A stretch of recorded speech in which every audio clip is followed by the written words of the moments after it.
विलंब से चल रही है और बहुत धीमी गति से ठंड आ रही है,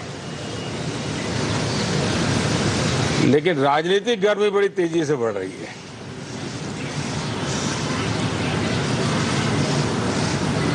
कल ही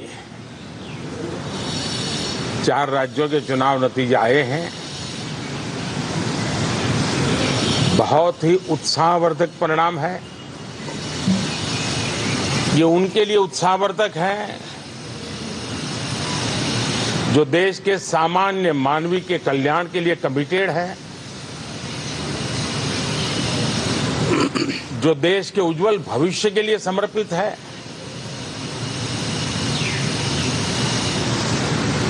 विशेषकर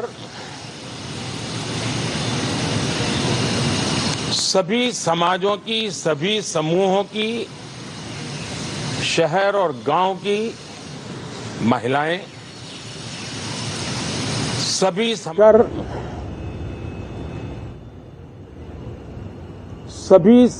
की, सभी समूहों की, शहर और गांव की महिलाएं,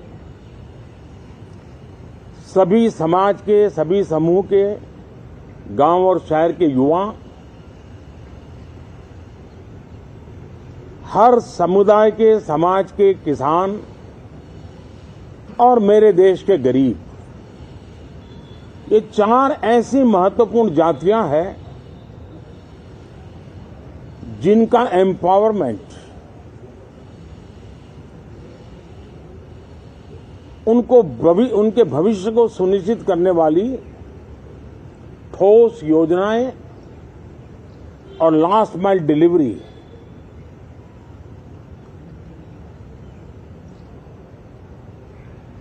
इन उसूलों को लेकर के जो चलते हैं उन्हें भरपूर समर्थन मिलता है।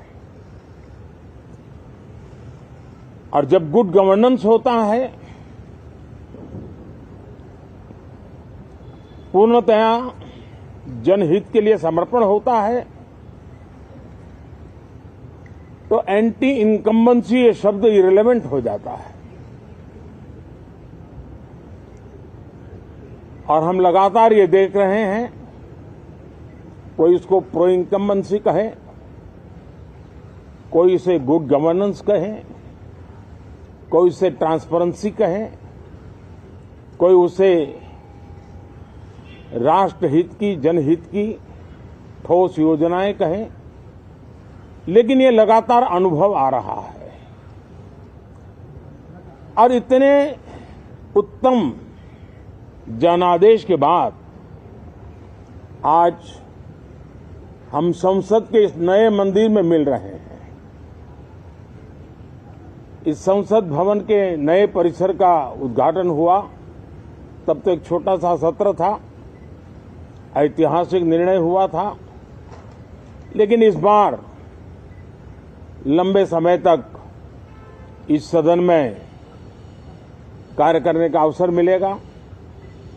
नया सदन है, छोटी मोटी अभी भी शायद व्यवस्थाओं में कुछ कमियां महसूस हो सकती हैं। जब लगातार काम चलेगा, सांसदों और विजिटर्स को भी, मीडिया के लोगों को भी ध्यान में आएगा कि इसको जरा अगर ठीक कर लिया जाए तो अच्छा होगा।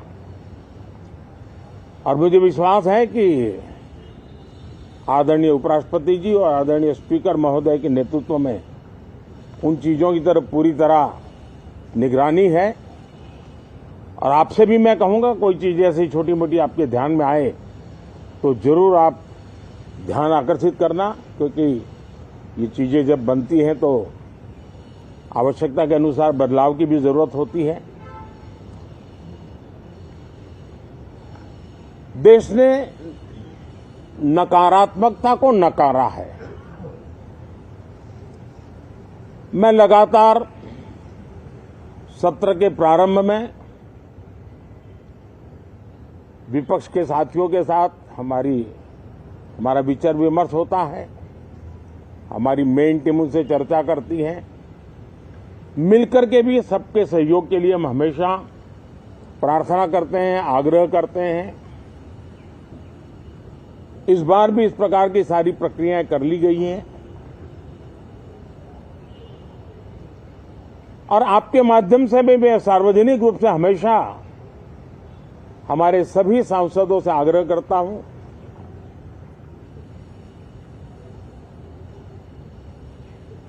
लोकतंत्र का ये मंदिर जन आकांक्षाओं के लिए, विकसित भारत की नींव को अधिक मजबूत बनाने के लिए बहुत महत्वपूर्ण मंच है। मैं सभी माननीय सांसदों से आग्रह कर रहा हूं कि वो ज्यादा से ज्यादा तैयारी करके आएं, सदन में जो भी बिल रखे जाए उस पर गहन चर्चा हो,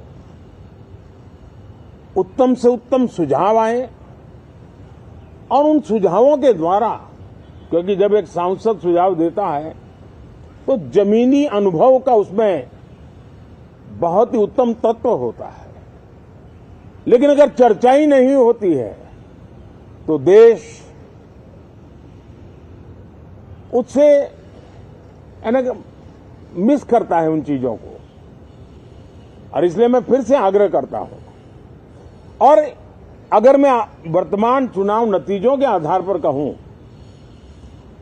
तो जो विपक्ष में बैठे हुए साथी हैं, ये उनके लिए गोल्डन अपॉर्चुनिटी है। इस सत्र में पराजय का गुस्सा निकालने की योजना बनाने के बजाय इस पराजय में से सीख करके पिछले 9 साल से चलाई गई नकारात्मकता की प्रवृत्ति को छोड़ करके इस सत्र में अगर सकारात्मकता के साथ आगे बढ़ेंगे तो देश उनके तरफ देखने का दृष्टिकोण बदलेगा, उनके लिए एक नया द्वार खुल सकता है।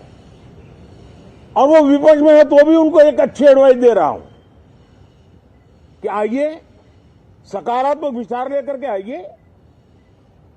अगर हम 10 कदम चलते तो आप 12 कदम करके फैसला लेकर के आइए। हर किसी का भविष्य उज्जवल है, निराश होने की जरूरत नहीं है, लेकिन कृपा करके बाहर के पराजय का गुस्सा सदन में मत उतारना। हताशा, निराशा होगी, आपके साथियों को आपका दम दिखाने के लिए कुछ न कुछ करना भी पड़ेगा, लेकिन कम से कम लोकतंत्र के इस मंदिर को वो मंच मत बनाइए। और अभी भी मैं कहता हूं, मैं मेरे लंबे अनुभव के आधार पर कहता हूं कि थोड़ा सा अपना रुख बदलिए, विरोध के विरोध का तरीका छोड़िए, देश हित में सकारात्मक चीजों का साथ दीजिए, अच्छी उसमें जो कमियां हो उसकी डिबेट कीजिए। आप देखिए देश के मन में आज जो ऐसी कुछ बातों पर नफरत पैदा हो रही है, हो सकता है वो मोहब्बत में बदल जाए, तो मौका है, ये मौका जाने मत दीजिए। और इसलिए हर बार मैं करबद्ध प्रार्थना करता रहा हूं कि सदन में सहयोग दीजिए।